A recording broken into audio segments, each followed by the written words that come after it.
ஏசாயா 6:5.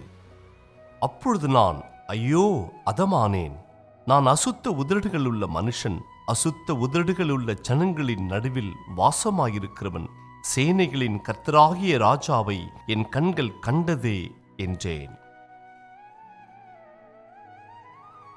இந்த தரிசனத்தை பார்த்து தேவன் எவ்வளவு பரிசுத்தமானவர் என்பதை கண்டு உணர்ந்த ஏசாயா தீர்க்கதரிசி பயந்து நடுங்கினார்.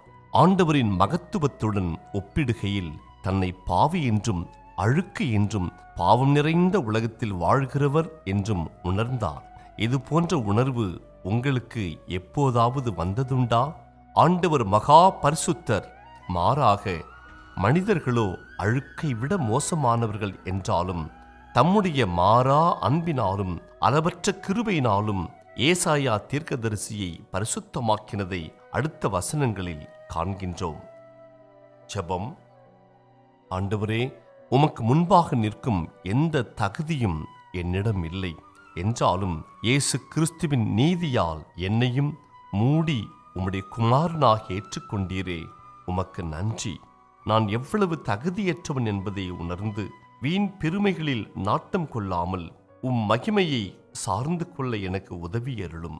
உமக்கே மகிமையும் கனமும் உண்டாகட்டும். இயேசுவின் மூலம் ஜெபிக்கிறோம் பிதாவே. ஆமென்.